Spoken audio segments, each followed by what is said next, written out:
What they're not taught is cash flow. Who's taught cash flow? The people in the marketplace who have a stall. This is what the original trading came up to. It was all about cash flow. Did you have enough at the end of the day to both eat as well as go buy more inventory for the next day? And we've gotten away from that. And I believe that we need to get back to cash. People say cash is king, but they treat it like a pauper. Welcome to the podcast about communication in business. I'm your host, George Torok.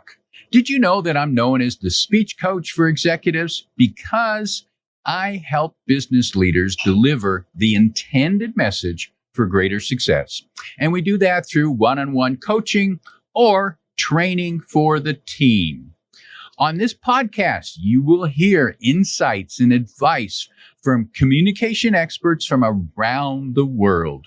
My guest today is David Safir.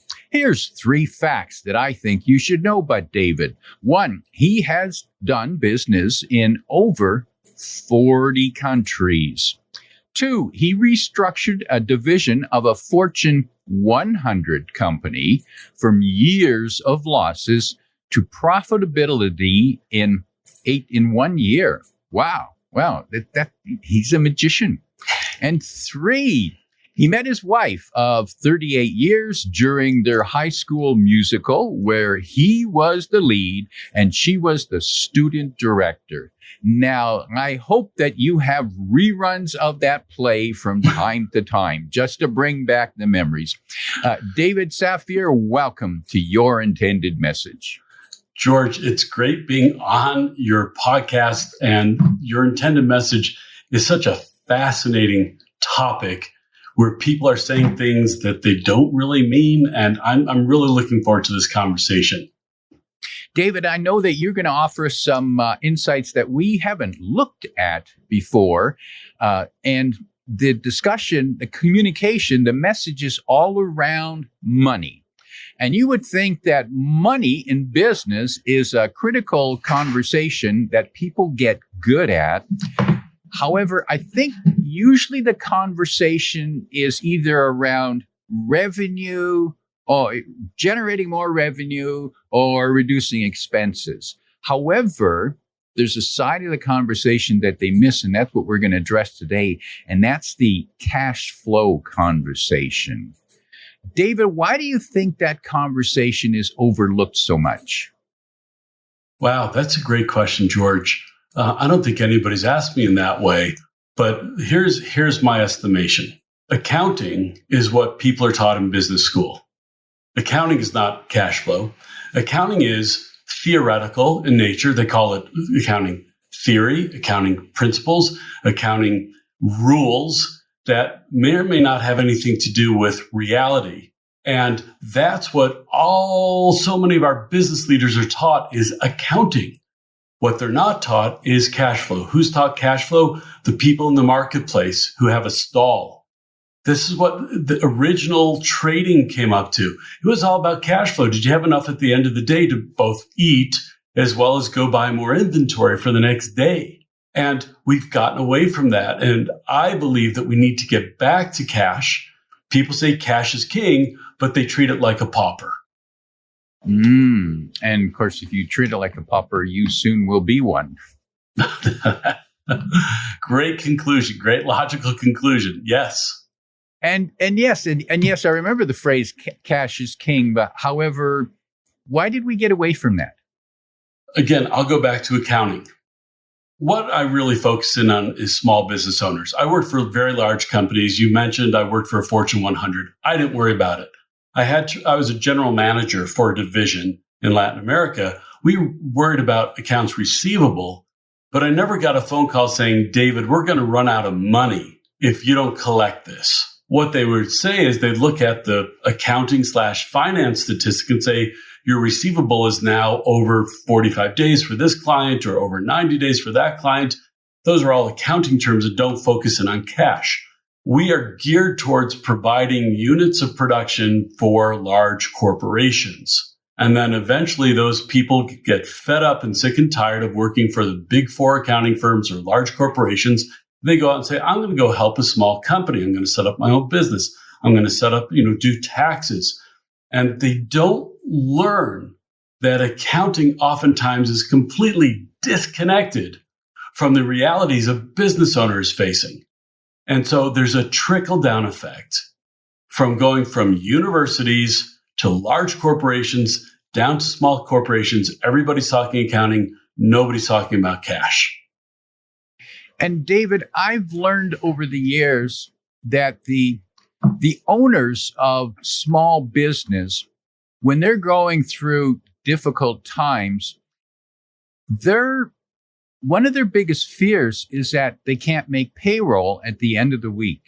And not many people can relate to that. No one who's never run a business can relate to that concept. How am I going to make payroll? Mm-hmm. And when people come to you with a cash flow problem but don't recognize it, how do you recognize it? What questions do you ask? Where do you probe? Where do you say, does it hurt when I do this? Payroll is one of the big things that gets companies in trouble. All right. And there's certain types of loans. You've probably seen the ads. Money tomorrow, no credit application. I won't talk a lot about it, but stay away from those. What I've learned subsequently is there are payroll lenders. And if anybody there is out there listening who has issues making payroll, let me know. Get in touch with me on LinkedIn. Contact me. I know a very, very reputable payroll lender that can help you out, that they will literally lend you money for 2 to 4 weeks. That's it. You got to set it up in advance. They can't do it tomorrow. You need 2 weeks to 4 weeks. Anyhow, so I just wanted to mention that since you brought it up. I can't remember your question now, George. When they have a problem, what are you looking for? What are the symptoms? Okay. Where do you squeeze and say, does this hurt yet? So it's funny because people come to us with symptoms. When I say us, I teach this. And this is one of the things I need to teach is they will tell you the symptoms. I cannot make payroll in 2 weeks. Well, if you fix that symptom, but don't fix the root cause, they won't be able to make payroll 2 weeks later, 2 weeks later, et cetera. So some of the things you're looking at are financial statistics. Things like I mentioned, accounts receivable. So they have an accounts receivable problem. Generally, it's not a receivables problem. Generally, they have a systems problem. So you got to go to the root cause of what's causing that. Or they have a profit margin problem, which is the difference between the sales price and the cost of the product or service that you're delivering. Now, again, that's just a symptom. You've got to dig in and figure out, why do you have a profit margin problem? Or they have an expense problem. Or these are all accounting terms, a lot of them. And you're looking at a profit and loss. And it's not on the profit and loss. This is one of the huge challenges. We're depending on accounting reports. The first client, guy's name was Wally. He handed me his accounting reports. First meeting, he said, David, here's my accounting reports. My accountant told me I made $250,000 on $2.1 million in sales. That's pretty good. That was after all the expenses. Where's my cash? My response was, well, what did your accountant say? He has no idea how to explain this to me. So we had to dig it up. And you know what? It wasn't on the P&L.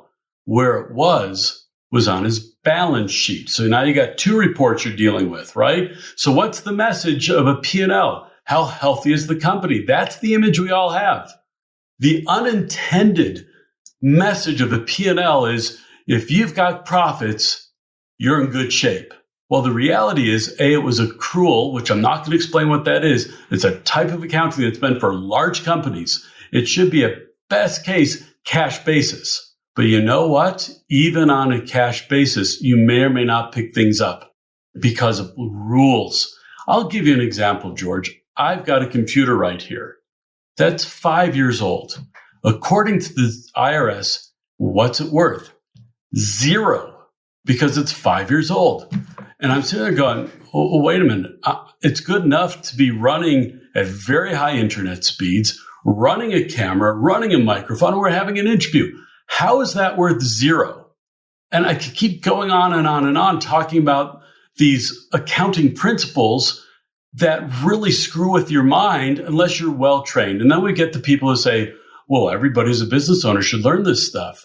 So they should all go to school for a couple of years before they're allowed to start a business. We'd be dead in the water. They are technicians with an entrepreneurial itch, and we should be sending clear messages. You know what's clear?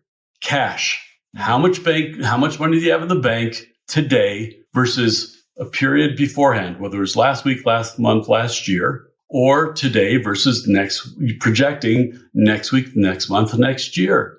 And the difference between the two is weekly, monthly, annual cash flow. David, when you talk to business owners, do you get a lot of pushback from their accountants? No. But I can tell you why. It's because the accountants don't know how to do this, what I'm talking about, and they don't agree with me. They understand. They have to take a step back and say, oh, yeah, that was accounting theory. That wasn't accounting fact, right? That was accounting principle number 53, not accounting fact 53. And so sometimes that's a little bit of the pushback, a little bit. But once I say all we're trying to do is help this guy and help understand, can we have enough cash? And I'm helping, I work with accountants, I work with the bookkeepers to try to fix a company. That's the simple answer. Can I give you the more complete answer? Please do. The more complete answer is, George, half the companies I work with, the business owner decides to replace their bookkeeper or accountant because they're the root cause of why the books are screwed up sometimes, because they don't have the skill sets, because they've gotten the company to a certain level. There's too many, especially bookkeepers are homegrown. They learn by osmosis. They took an online class. They don't understand accounting. And I do coaching at a high level for chart of accounts, et cetera. I'm not an accountant. I'm not a bookkeeper. I'm a business person. And so we end up replacing people sometimes for the good of the business. And when people go, David, that's terrible. How do you get rid of somebody? Well, sometimes the option is you ask one person to leave versus shutting down a business. So you make hard choices now to have easy choices in the future. I'm curious, David, do you use credit cards? I do. And now the reason I asked is because recently I took my dad to my 92-year-old dad to the bank, and he was paying his bills at the bank, and at the same time he got cash. And then I took him to the grocery store, and I noticed he paid for everything in cash. So it was pretty simple for him to figure out his cash flow because he just checks his wallet at the end of the day. Is there still cash there? That's right. And do you suggest that more people maybe start using cash more often? I think it's a great idea.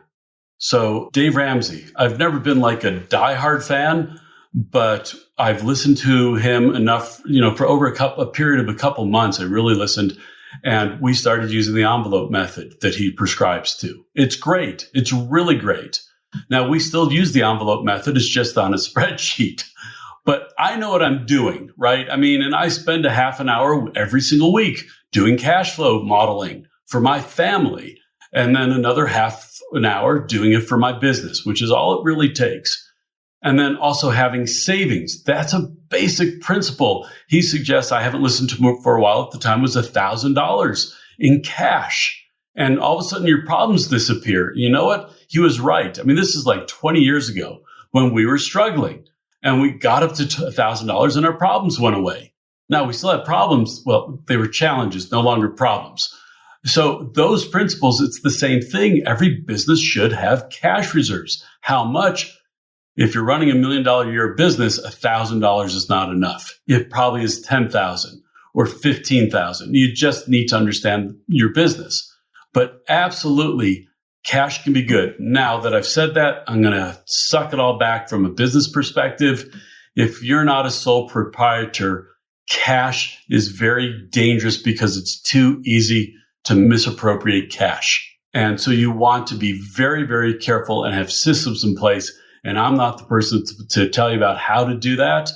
It's just a bit of a warning. You don't want to have your employees have access to cash. Yes, because you wonder why it takes them 3 hours to come back from lunch. Well, it's much harder to reconcile. And you've got documentation built in when you're running a credit card or a debit card, right? Debit cards are the plastic equivalent of cash because you're out of money, right? You can't overspend. You can for a day or two, but even there, you can protect yourself in a couple ways. So the CEO, the owner of the business, needs to understand the language of cash flow. And when you talk to them, what are some of the questions or phrases that you suggest they become more familiar with, and perhaps this becomes part of their weekly routine? So I've already told you one, which is cash flow. What is it? Is the difference between the beginning and ending balance over a period of time. And we've got to remember that everything is time dependent on cash flow. That's one of the differences. And so when you go out there and look at expert advice, too much of it is based on short-term cash flow, geared towards companies in trouble. Okay, let me give you an example. If you've got receivables and you want to get them in sooner, they'll say, increase your cash flow, discount it by 5%, and you'll get it in faster, right? George, can you pay me the $10,000 you owe me? I'll give you a $500 discount if you pay me in the next 2 days. Sounds great, right? I mean, and you might have your own problems and say, no, David, I can't. But if you do have the $10,000 to do it in 2 days versus 30, it's a huge return on your investment. That's equivalent to a 60% return in a bank. However, is it truly increasing my cash flow? It is this week. But if I had waited for 30 days, I would have had $500 more. So my short-term cash flow goes up, my long-term cash flow goes down, and my profitability goes down. And if you're running on 10% margins, all of a sudden your profitability was just cut in half by offering that small, what appears to be a small discount. So we've got to be really careful about timeframes. So that's one. The other one is modeling. It's something called the 13-week cash flow model. And it's exactly what it says. The model is what's coming in and what's going out every week for 13 weeks, which happens to be 1 quarter. Banks, when a company's in trouble, will insist on this type of modeling, not when they're giving a loan. For some strange reason, when they're giving a loan, they ask you for accrual-based accounting projections. I did this once with a client. I helped the CFO put together a projection, cash-based. I don't even know if we use a cash model, but a cash-based accounting model that said, no. We need accrual basis. And let me tell you, the change was enormous. They would have never given a loan based on the cash basis model. But the accrual basis model looked great. Why? Because what's the terms? 30-day terms. What's the reality? That's the other interesting thing. Cash flow is reality. Reality is, if you go and measure, the average was 45. Some customers were 60 and 90 days. So when you plug that in, you've got backwards cash flow. You needed more and more capital to grow your company. It was never going to catch up. Did they get the loan? Absolutely. They got the loan. 2 or 3 months later, they were out of cash, which is what the first model predicted. And then all of a sudden the bank says, well, give us a cash flow projection.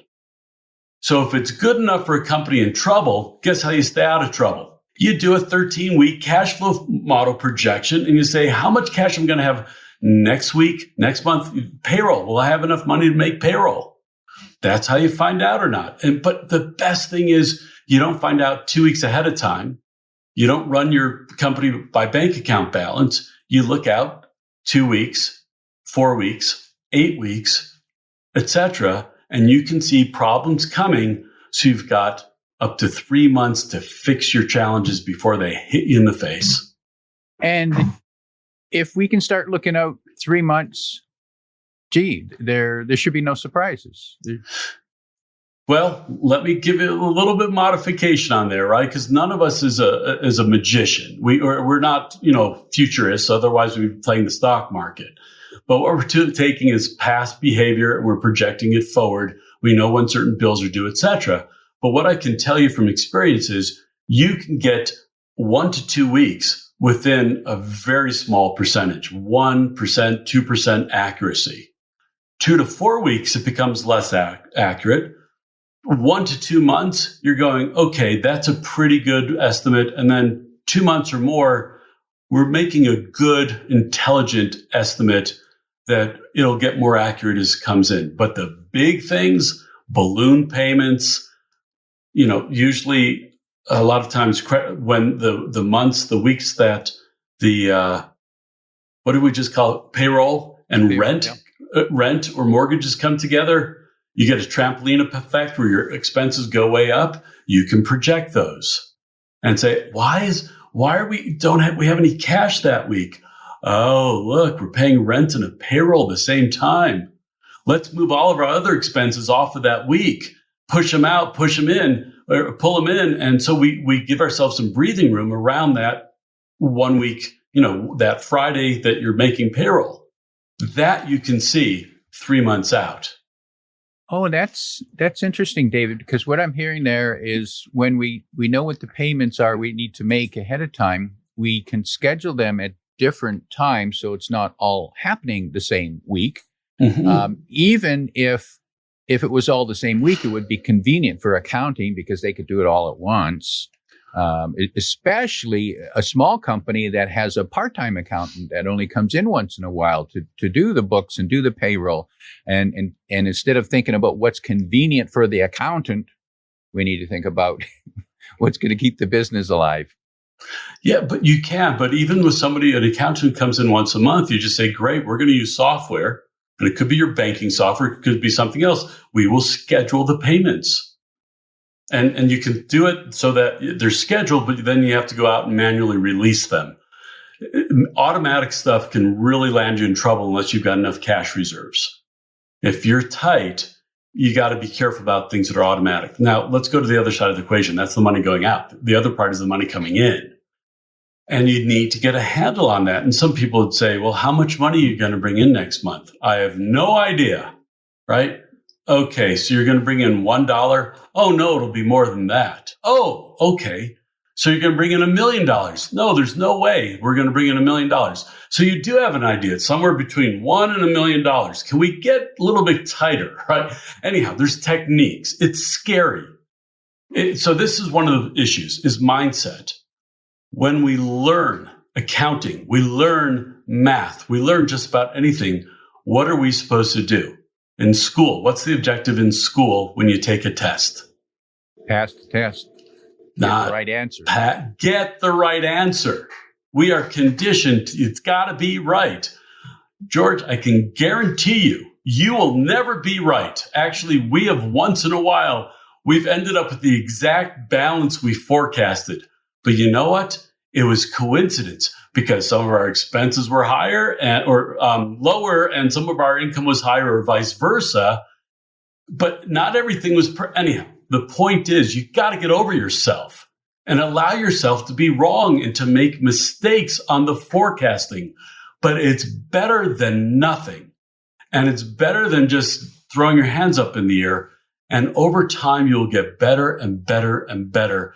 And I get more and more conservative where I'm underestimating, I'm pushing revenue out because we've got enough cash. So I'm guessing that the revenue's coming later than it does, but not by 2 weeks, but by some days, but it's rolling into the next week, or that we need to pay expenses sooner. And so I'm usually pleasantly surprised that our balances are higher than projected, which really is a relief. And over time, you can get there. David, you mentioned reserves, cash reserves. How does one decide how much is enough to have in reserve? That's another incredible question. And pre-COVID, people would have said, I don't need cash reserves, right? But we've all of a sudden realized that everybody can be impacted by an event or anybody by an individual event. So now to try to answer the question that you're referring to. For me, do I have enough cash reserves to run the business without any income for 3 months? Which is a lot, I know. But you look at what happened to COVID. You look at what happens after a hurricane. You look what happens any catastrophic event, and it's not all that much. Now, let's go a little bit deeper and what is considered a cash reserve. Okay. So obviously there's cash that you literally can keep in your office because sometimes you literally need cash. So let's call that $1,000 to borrow Dave Ramsey. And then a separate bank account that is a savings account, not your checking. Let's borrow it from Profit First. Put it in a different bank. And by the way, there's banks, most of them are online. You're earning 4.5% with business accounts. And again, get in touch with me if you're going, David, where in the world can I find this? It takes me time, but I collect resources. So you've got savings accounts, but you go, well, David, how in the world do I get 3 months of savings? Now, remember, I said expenses. So pare back and look at your absolute expenses. So that's rent, electricity, internet, etc. But you've also got variable expenses like meals and other stuff. You go, okay, let's scrape all those away. So now you're down to maybe what's 2 months of worth of expenses that are absolutely needed. So that's a little bit more feasible. But you still say, David, all right, I've got a month's worth of cash. It's going to take me time. So where's the next one? You've already mentioned it. Credit cards. It's a cash equivalent that's for temporary use. Now, better than credit cards is a credit line at much lower interest rates. Once in a while, hey, we've got a balance on a credit card right now that we've had for 4 months. Why? Because they're giving me 0% interest for the next year. Thank you very much. And we've got it planned exactly when we're paying it off. But credit cards, bank credit lines, it could be a rich uncle. It doesn't matter. Now, you've got to go for reliability. Which one's the most reliable? And I can think of times where, for example, home equity, tying it to like a home equity line, if housing prices decline, that can impact your availability. And we had, for those who remember, the real estate debacle of 2006, 7, 8, 9, 10 here in the United States and elsewhere in the world, people's credit lines were being eliminated, their home equity lines, with a letter from the bank. It's gone. That $500,000 line that you had, it's gone. Or it's cut in half. So if you're smelling something coming up, and it could be happening with your house in a hurricane, pull a chunk of money out and pay the 10% a month or 8%, just its interest. So those are the ways you can set up cash reserves without actually having all the cash at once. David, I'm hearing at least a couple thoughts there that came to me while you're talking there. So when it comes to planning, thinking about your cash reserves and the different types of cash reserves, one of the issues that one needs to consider is the risk. What's the risk associated with that? So if it's my home equity loan, what happens if they take it away? Or if it's this, or if it's my rich uncle, what happens if he dies and leaves me nothing? Right. So the risk is something that's also, which is difficult to project. It's difficult to project risk. The risk. Yeah, it is. And this is a blunt instrument, what we're talking about, but you can put it into buckets. You know, if you don't have control over credit cards, they are very, very, very high risk, right? If you don't really have control and you just, frankly, you do the best you can and you take incremental steps. This is not overnight. This could take a period of months or years to build up these cash reserves. But you say, okay, it was just like my wife and I, when we started out, it was, let's get $500 in the house. And then let's get $700. And then boom, $1,000. We hit Dave Ramsey's goal. Congratulations. And all of a sudden things literally started going better, just like he predicted. I predict that if you can get 1 week of cash reserves set aside, that you're literally, it's out of sight, out of mind, things will start going better. And then you try for 2 weeks and 3 weeks and 4 weeks. I don't have the experience that Dave Ramsey has with thousands of people, but I do know that companies that have cash reserves that are out of sight, out of mind, sleep easier at night. And here's one of the biggies. so much of this is mental. It is a mental game. As a matter of fact, my first foray out into branding was winning the cash flow game. But we figured out quickly it wasn't going to work for various reasons. But it's a mental game. And when you can't sleep at night, you start making bad decisions. And guess what happens if you've got reserves? You can sleep at night better, right? When you've got reserves and you see this problem coming down the line, 2 months out, a month out, and you're scrambling to try to make things right, you go, okay, but at least I've got this much money in the bank, and if I need to, I can use the reserves, which happens. Again, for our business, we've got reserves, and we use them. We don't want to, but it goes out, and then we say, okay, let's have the discipline to put them back in as soon as possible. And then we grow and we grow and we grow, and we try to grow the reserves as much as we can. So if I hear someone complaining that they don't sleep well at night, maybe I should ask them about their cash reserves, if they're appropriate, if they're sufficient. Yeah, it's like, why? Are you having cash flow issues? Now, this is another interesting thing. A lot of business owners want to know what cash flow issues is. That term isn't really well known by a lot of people. It's vague.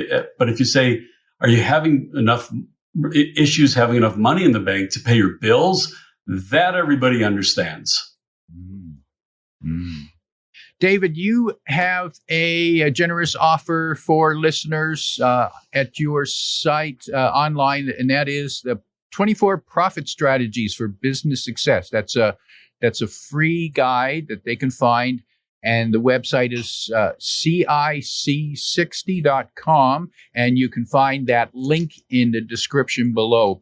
David, as we prepare to wrap up, if you could sit down, and perhaps this has happened already, and you're talking to a business owner who can't sleep at night, who's facing issues with their cash flow, what 1, 2, or 3 pieces of advice do you give them to get out of that well that they've fallen into?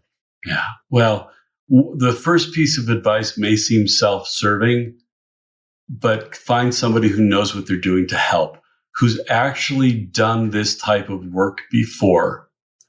And I'm not saying call me, they could, but they could call me and say, David, I don't want to work with you. Do you have somebody closer to me that I've trained people to do this? But to go to somebody who does taxes all year, that's what they do. They can't help you. Even somebody who does bookkeeping and accounting type bookkeeping. I get referrals from accountants because they don't know what they're doing. And be careful when people start saying that they can help. You got to ask, have they ever done this before? So that's number one, get help, because the stress comes off when you have somebody who can help you. All right. So that's one. Number 2, breathe. You've got to be able to think clearly and take a look at reality. Set aside your accounting for now and try to do a cash flow model that tells you when are you spending money and when is it coming in, so you can see the reality and then make logical decisions of which expenses can you push out. Everybody can push out their phone bill for 30 to 60 days. No phone company is going to shut you off the day you go overdue, right? And which receivables can you bring in? All right, that's a couple things. But then also, and there's probably some things on this 24 strategies. I've got 220, George, so I can't keep track of it all. But the third one is, after you set up the model, look for assets that might be on your balance sheet that you can dispose of quickly. Now, here's one of the challenges. It's a mental problem. When I've suggested this, sell your excess inventory at a steep discount. No, I'm going to lose money. Well, good, because then you got a write-off. You need to pay your bills. You need to make payroll. The state will shut you down. That's why part of the reason payroll is so critical. You're breaking the law. And so it's a huge issue. It's not a moral issue only, but they have this, no, I'm going to lose money. good. Save some money on taxes. It's in there. Your cash is buried in your inventory. I found off-books assets. There's all sorts of stuff that companies find that they can sell. That would be the other one. I've even said, go find a competitor and sell it to your competitor. Brand new stuff. Okay, make it a competitor who's outside of your trade market. They live 100 miles away and your market's 25 miles. So what? You're helping them out. Maybe they'll do that for you next time. Anyhow, part of the issue is you asked me for 3 things. It's like, no, I can't do 3. I got to do 10 or 20. Priceless advice. My guest today is David Safir, reminding you that cash flow is reality. If you like what you heard, tell your friends and post your 5-star review on Apple Podcasts, because that helps more listeners find us. Come back every week for more practical insights to help you deliver your intended message. I'm your host, George Torok.